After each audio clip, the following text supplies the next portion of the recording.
Aleluia. Todos acharam? Vamos ficar de pé em reverência à palavra do Senhor?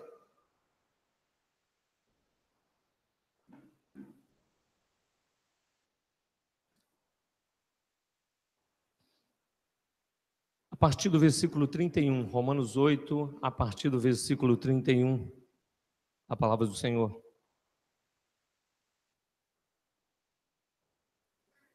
Amém? A palavra do Senhor diz assim, que diremos, pois, a essas coisas? Se Deus é por nós, quem será contra nós?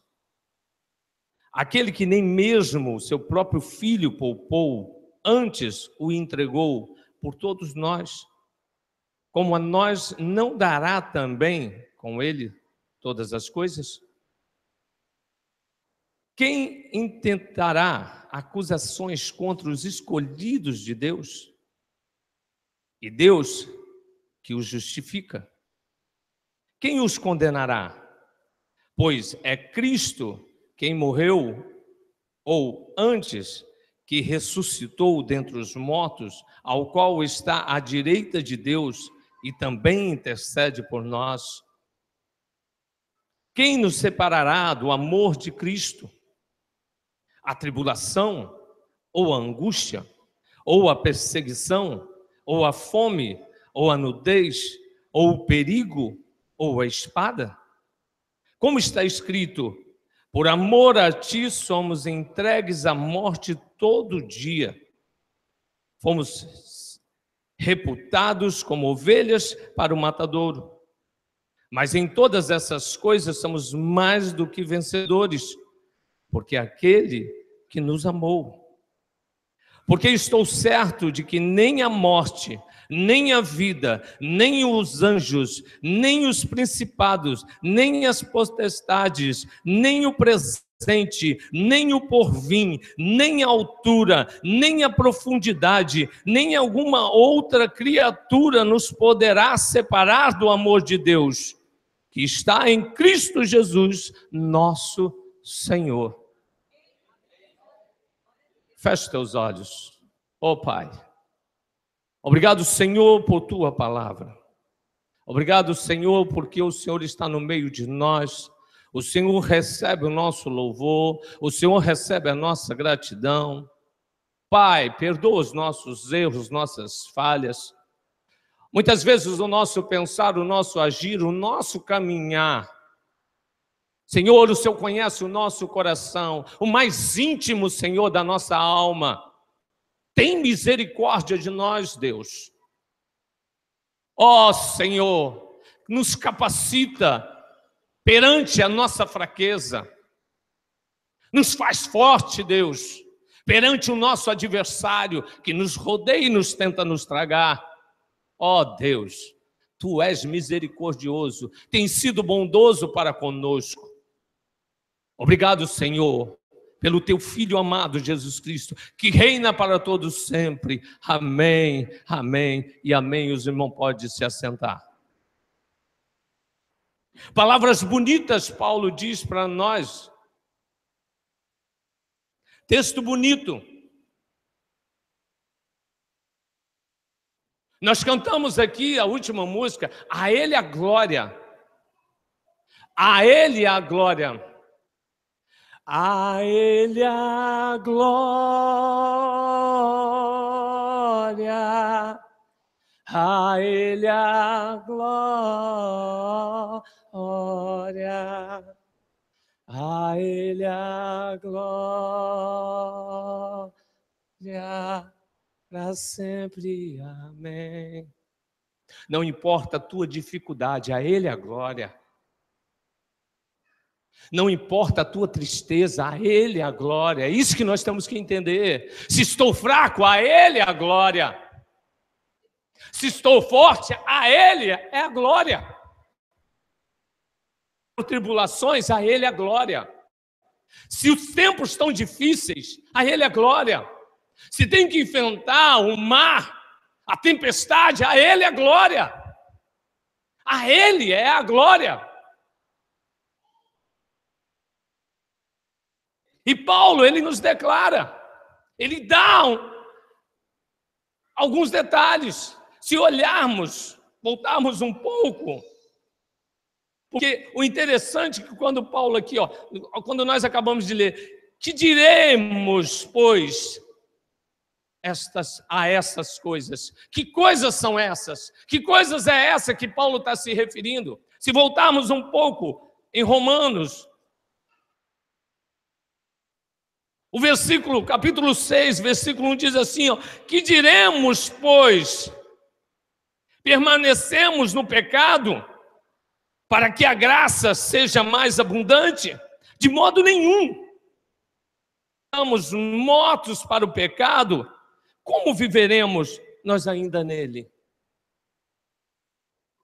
Como pode?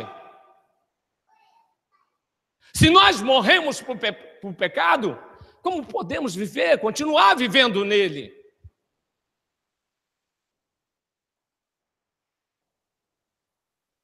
Seis 15 diz assim, pois que pecaremos porque estamos debaixo da lei, mas debaixo da graça? De modo nenhum. Pecaremos por causa da lei ou por causa da graça? Paulo está divergindo de modo nenhum. De modo nenhum podemos falhar. No capítulo 7 diz assim, não sabeis vós, irmãos, pois de fato, aos que sabeis a lei, que a lei tem domínio sobre o homem por todo o tempo que viver? Porque a mulher que está sujeita ao marido, enquanto ela vive, pela lei. Mas morto o marido, ela está livre da lei do marido, de sorte que, vivendo o marido, será chamada de adúltera. Se for de outro o marido, mas morto o marido, livre está da lei, assim não será adúltera, se for de outro marido.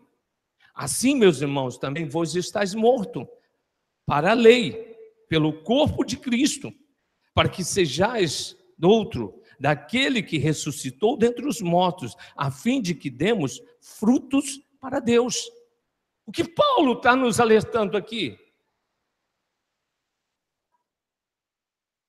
Paulo está falando da lei. Paulo está se referindo à lei.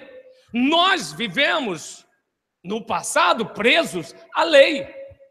Ele dá um exemplo aqui de uma vida conjugal. Ele está dando exemplo, ele está mostrando para aqueles que colocam a lei na mente, tem a lei no coração, preso à lei. Ele está dizendo, ei, a mulher não está presa ao marido? A lei diz que ela tem que ficar presa ao marido. Ela só pode casar com outro ou separar se caso o marido morra. É a lei. Ele está se referindo à lei, ele está dizendo sobre a lei. Aí ele volta a dizer, caso ele morra, aí a mulher está livre. O que ele vai dizer depois? Ei, nós não estamos mais presos ao Cristo vivo, ao Cristo que cumpriu a lei. Nós estamos agora presos ao Cristo que ressuscitou. Não mais o Cristo da lei, mas o Cristo ressurreto. O Cristo que ressuscitou.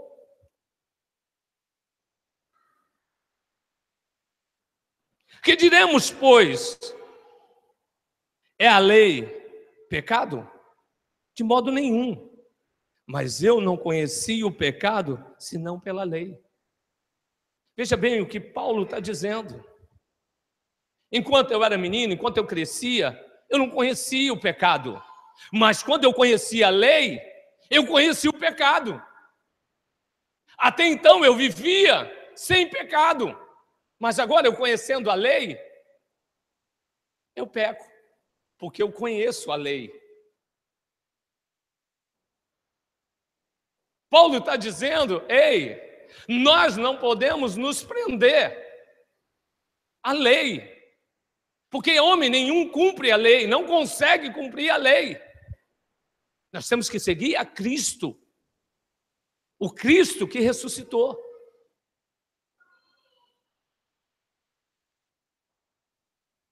Porque Cristo mostrou que ele tinha condições de cumprir a lei, ele cumpriu a lei. Mas ele, sabendo que a gente não tem condições de cumprir a lei, ele apenas deixa 2 mandamentos. Ei, ama teu Deus acima de todas as coisas e ama o teu próximo como a ti mesmo. São 2 mandamentos que Cristo deixou. Porque se nós amamos ao nosso próximo como a nós mesmos, nós não vamos adulterar, nós não vamos pecar, nós não vamos falhar. É isso que é a lei, é isso que Deus nos ensina através da nova lei.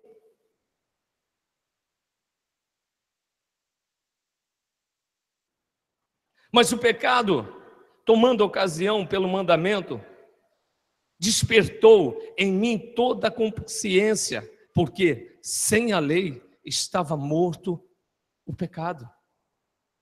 E eu, há algum tempo, vivia sem lei, mas vindo o mandamento, reviveu o pecado e eu morri.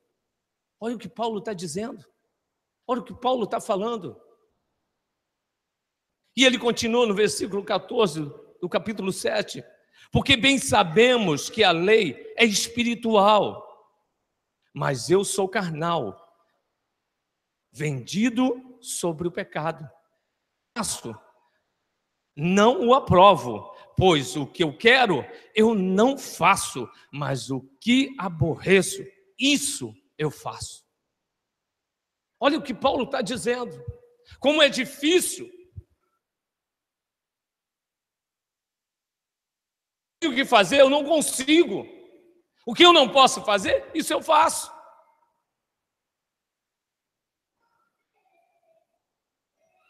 O ruim de Paulo, que ele tenta explicar, é que quando a gente conhece a lei, nós estamos sujeitos ao pecado. Porque a lei nos leva a pecar, nos atrai, porque somos carne, somos falhos.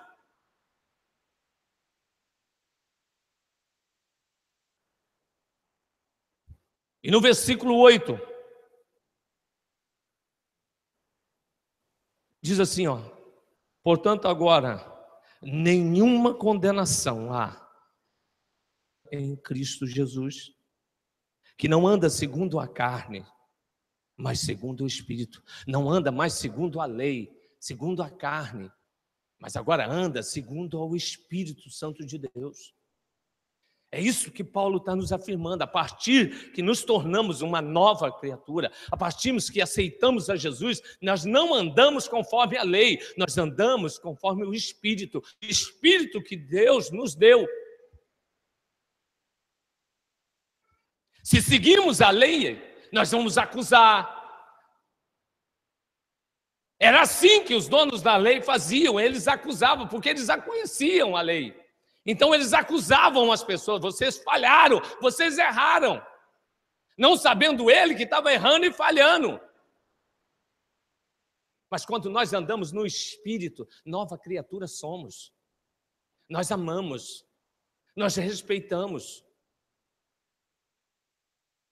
Que em Cristo nos tornamos uma nova criatura, como Paulo está falando. Porque a lei do Espírito de vida em Cristo Jesus me livrou do pecado e da morte.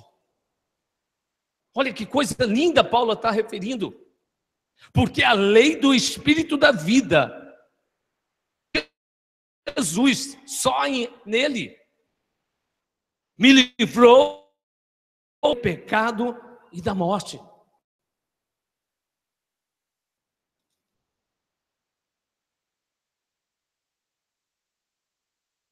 Diremos, pois, a essas coisas. O que vamos dizer, pois, a essas coisas? Que Paulo, ele faz uma pergunta e ele mesmo responde. Se você olhar em Romanos, você lê Romanos, Paulo sempre vai fazer uma pergunta. É como se ele adivinhasse o que a gente queria perguntar. Como não tínhamos coragem de perguntar, Paulo fazia a pergunta. Então, o que diremos, pois, que eu disse? O que diremos? Se Deus é por nós, quem será contra nós? Você, irmão, inimigo, não tem Satanás, não tem anjo, não tem ninguém, irmão, que será contra você, que vai tentar fazer um mal contra, desde que estejamos em Cristo Jesus.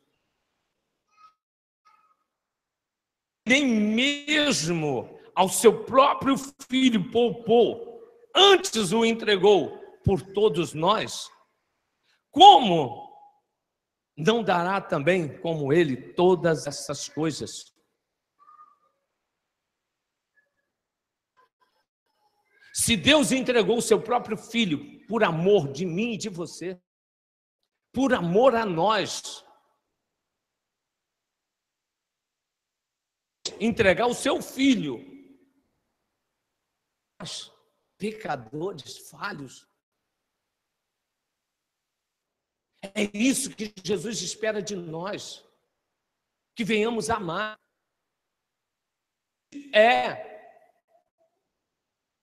Mas Cristo veio em forma de homem, de carne, para provar que a gente consegue. Basta a gente tentar.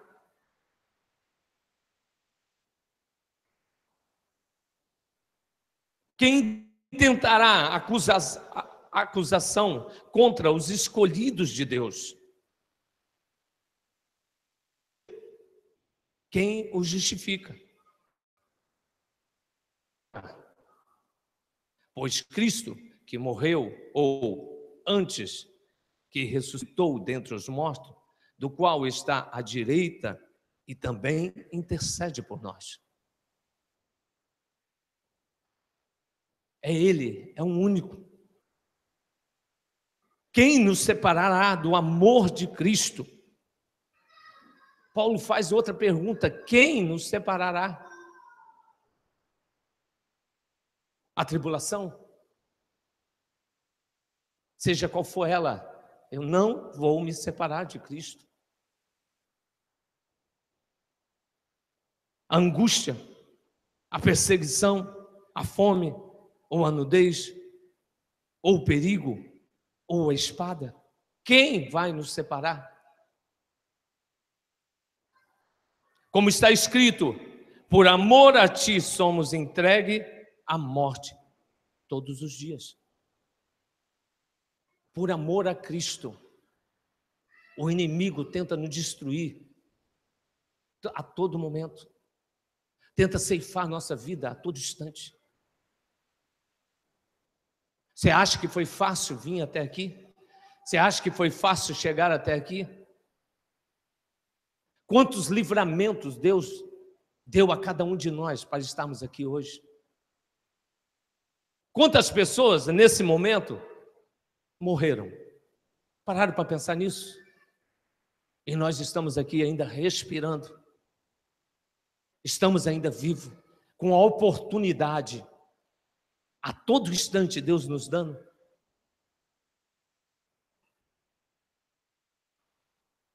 Quantas pessoas estão se destruindo nesse momento? É simples. Ou ninguém vê um jornal?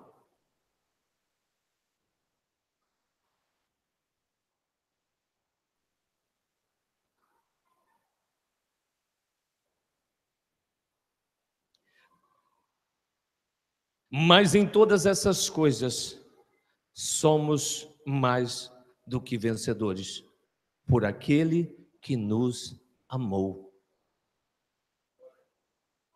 Ei, Ele nos amou, e nós somos vencedores.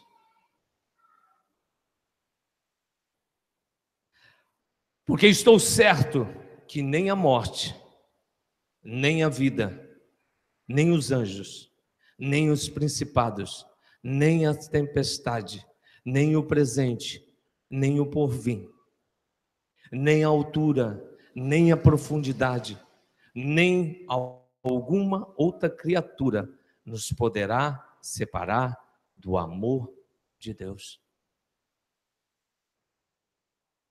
Nada,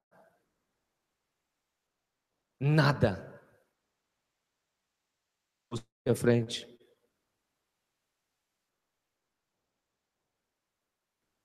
Nada e ninguém poderá impedir a nossa adoração. Me fez lembrar até um louvor. Nada e ninguém poderá impedir a minha adoração e o meu louvor.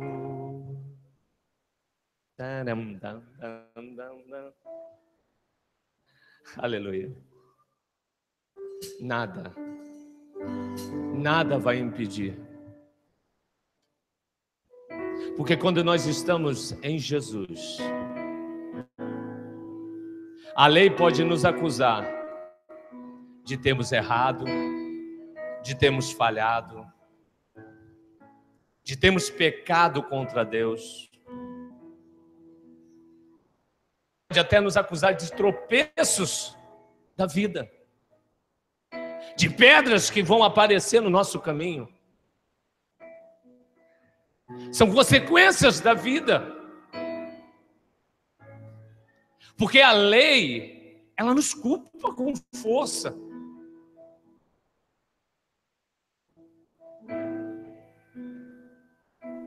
Mas nós temos que entender que nós não estamos mais presos à lei.